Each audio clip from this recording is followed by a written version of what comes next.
There is no death more horrific in the multiverse of Dungeons and Dragons than one at the hands of the Mind Flayer. And first, you only see a weak humanoid. You can handle that, right? But suddenly, you are rendered unable to move, formidable psychic power shattering your mind. You want to scream as their tentacles wrap around your head, burrowing into your skull, and the last thing you feel is them taking hold of your brain. And, terrifyingly, such a swift death is only for the luckiest of adventurers. Should you be less fortunate, you may find yourself enslaved, or, even worse, have every part of yourself consumed by this monster, turning into one of their number. No matter the outcome, one thing remains true. You do not wish to cross paths with these monsters. The Mind Flayer, or Illithid, is one of the most iconic monsters from Dungeons & Dragons, created by Gygax himself and first appearing in the creature feature in the TSR newsletter. Now, they're an integral part of the franchise, and are currently serving as some of the main antagonists in Baldur's Gate 3. But why are they so terrifying? What is in their decades worth of lore that should make you horrified of these creatures? Well, today, I'll tell you why you should be scared of the Mind Flayer.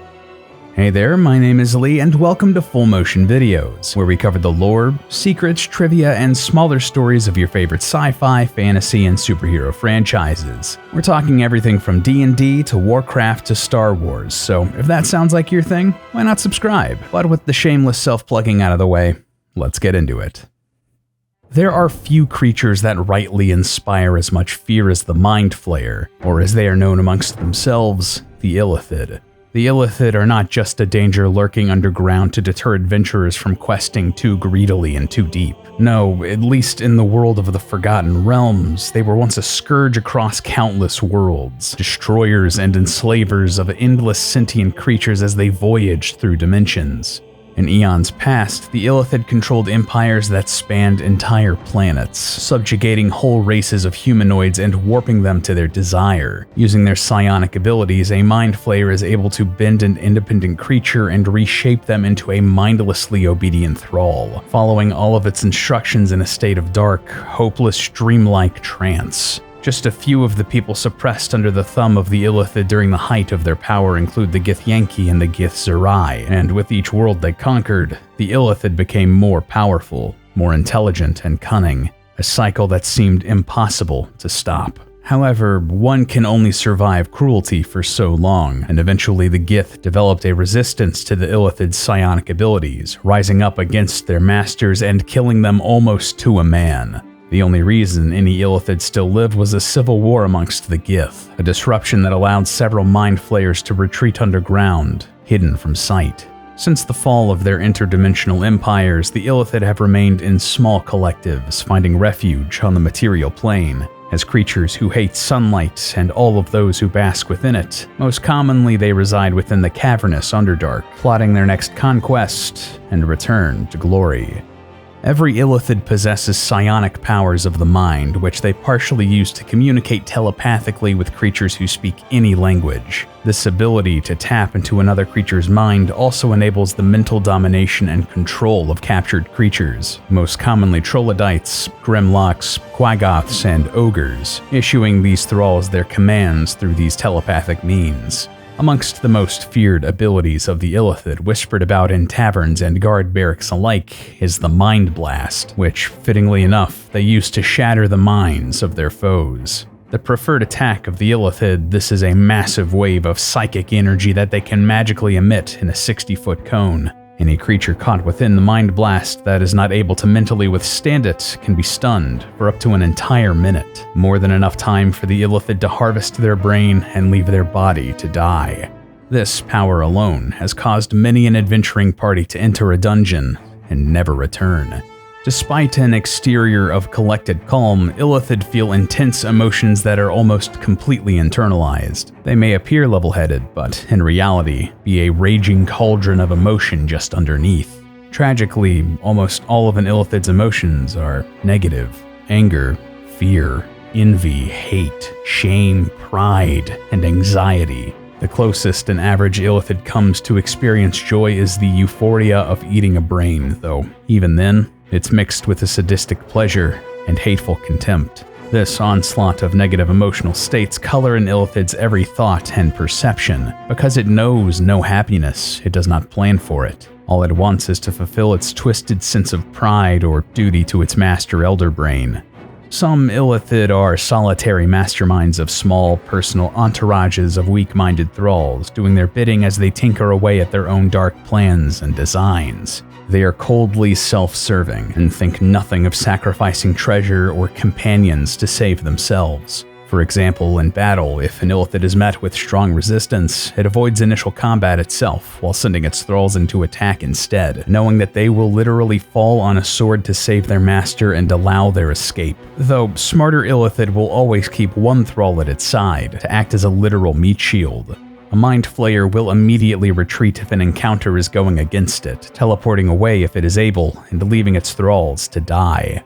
However, in an interesting contradiction to this harsh self-interest, often they will gather in small cabals, cities, or even kingdoms of like-minded illithid. Here they constantly vie for power within the culture, though that does not mean that they do not work together to further their own goals, which often align with one another. Smaller groups are known as an inquisition, often sent to uncover dark knowledge, with a dynamic not unlike the many adventuring parties that scour the multiverse. When a task is too great for an inquisition, they grow into a cult, with the same purpose but in greater number. Growing any further than that has them becoming a true community, congregating in great and terrible underground cities that range between 200 and 2,000 illithid, plus the slaves they capture to work at their beck and call. Despite this, these colonies are full of siblings conjoined in a collective consciousness. In many ways, they all think as one, hatching deviously dark plots and far-reaching evil schemes. These communities are fully devoted to their leader, the Elder Brain, a massive, brain-like, disembodied intellect that resides within a glowing and brackish brine pool at the center of the illithid community.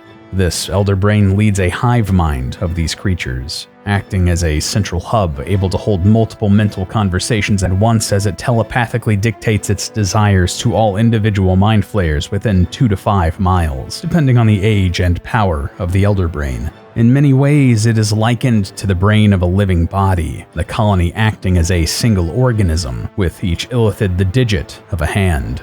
All space within this range is considered the claimed and defended territory of this community of Mind Flayers, though raiding parties will regularly be sent out beyond the borders.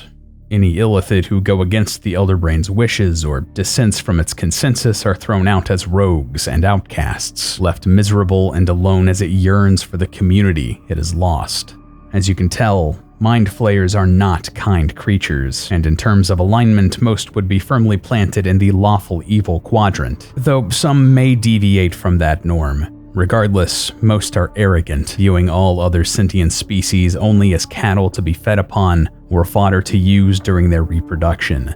The actual ecology of these creatures is one part fascinating, one part off-putting, and entirely alien to what we understand about humanoids. An average Mind Flayer is roughly the same height and weight as a very thin human with a nearly identical set of organs, understandable given that they basically steal the bodies of others, more on that later, though the resemblance starts and stops there. Illithid have 3 long, slender fingers with opposable thumbs on each hand, and 2 webbed toes on each foot. Every digit is capped with a wicked nail, though they aren't as dangerous as you might expect. They're composed of a soft cartilage, more akin to a human nose or ear than enamel that could cut and gouge. Mind Flayers can live up to 125 years, and healthy illithid have an off-putting purplish mauve skin covered in a disgusting thin layer of mucus, which keeps their bodies moisturized and not allowing oxygen to pass through in either direction.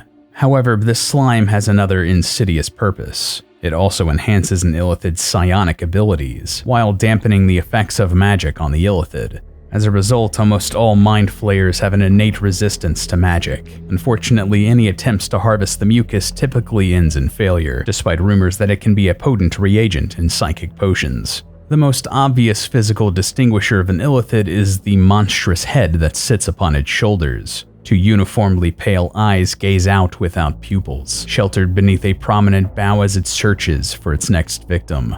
Due to the low light of their natural environment, Illithid are gifted with dark vision, and some sources claim they even have infravision, or the ability to see differing levels of heat. Mind Flayers have an incredibly complex nervous system. Basically, the entire body of an Illithid acts as part of its brain, giving it incredible physical awareness of everything in its immediate space. But this does come at a trade-off. See, a Mind Flayer's own body and brain are unable to produce the enzymes and hormones required to survive. So, they get those essential chemicals by eating the organs, and preferably the brains, of other creatures.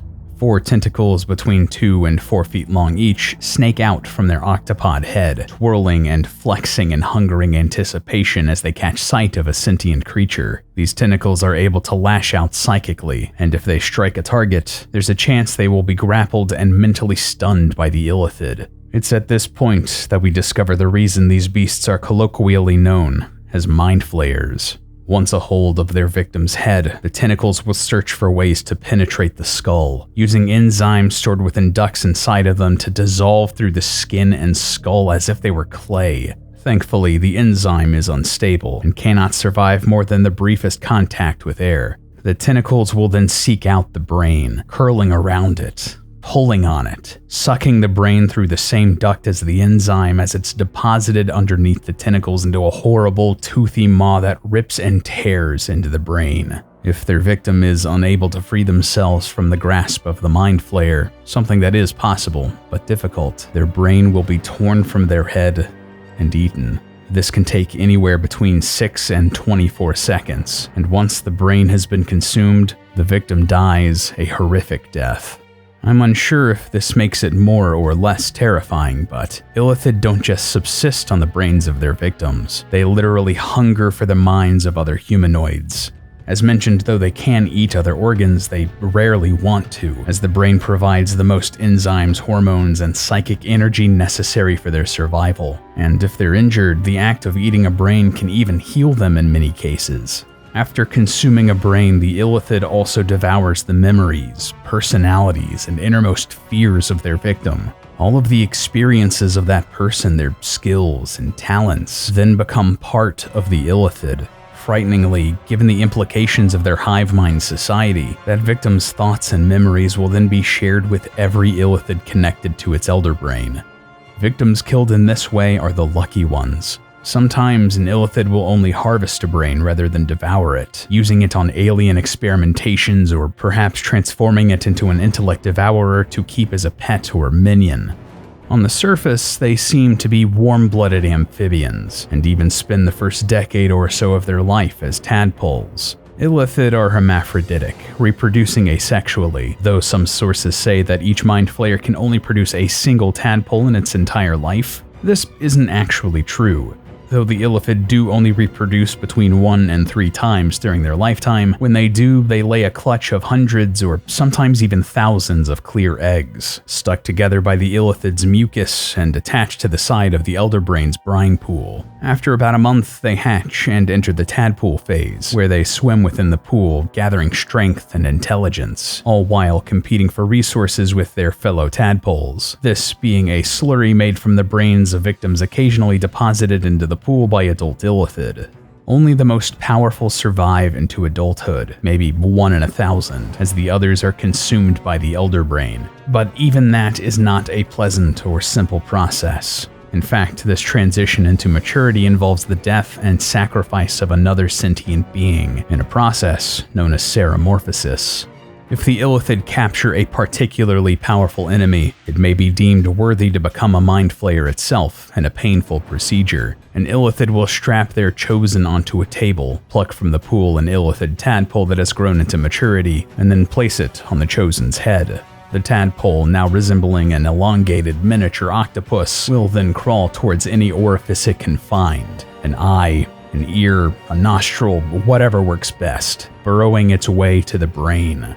Here, it quickly consumes part of the brain, transforming gray matter into body mass, growing to fill the creature's skull and attaching to the lower brainstem. It then begins melding its mind with the creature's body and fighting to assume control. Horrifyingly, the entire implantation process can take as little as 3 minutes. From here, the body will undergo massive physical transformation over the next few days, twisting and elongating into something recognizable as a Mind Flayer, with the parasitic tadpole now acting as the brain. All traces of the original creature's mind are erased in the process, with their thoughts and memories becoming just part of this newly birthed Mind Flayer. Though the body remains, none of it is the same, tissue being converted into what is needed by the Mind Flayer. At the end of the physical transformation, an illithid is still considered an infant and may take decades to reach full maturity. They may not completely come into their own until another 21 years has passed. Typically, this entire implantation and transformation process is done within a birthing pod, so to speak, a round chamber built specifically to house a victim's body as it's kept docile with as many mind blasts as are necessary. Though some older sources state that the process of seramorphosis is irreversible, even by magical means, after just a single hour, more modern subjects disagree. In Baldur's Gate 3, for example, we see beings subjected to seramorphosis surviving and acting normally for several days after undergoing the process. Though the reason for this is likely related to narrative and game mechanic realities, perhaps a solution here could be that the effects of seramorphosis taking different amounts of time in different planes of the multiverse, or that the strength and will of the mind of the victim could be taken into account. Regardless, the entire act remains gruesome, and it's not a way I'd want to go. And really, this is why these creatures are so appalling. Everything about their biology is antithetical to how life and culture and community as we know it has thrived. Yes, they can come together for a greater power, but illithid are fundamentally parasites. They feed off the lives of others, the intelligence and experience of their victims, and they cannot even fully come into their own without taking another life and commandeering a body. And as such, you could become one of them without anything that is you living on. That is why they are terrifying, and why they are such an amazing enemy for this fantasy RPG, preying on what players love the most in these worlds, the characters they inhabit. Something else many players love and thrive on is treasure, and Dungeons & Dragons has another beast meant to take advantage of the impulse to gather as much loot as possible. Mimics will often hide as treasure chests, luring in unsuspecting victims so that they may consume them, but that's nowhere near the most horrifying variant. A more powerful mimic can impersonate a victim, stealing their thoughts, memories, and identity. If you'd like to learn more about these creatures, check out my video talking about everything you need to know about mimics. Which D&D monster would you like me to cover next? Or are there any other monsters from other franchises you'd like to learn the lore of? I'd love to cover monsters from Warcraft and Star Wars and The Witcher. Let me know. And of course, as always, thank you so much for watching, and until next time.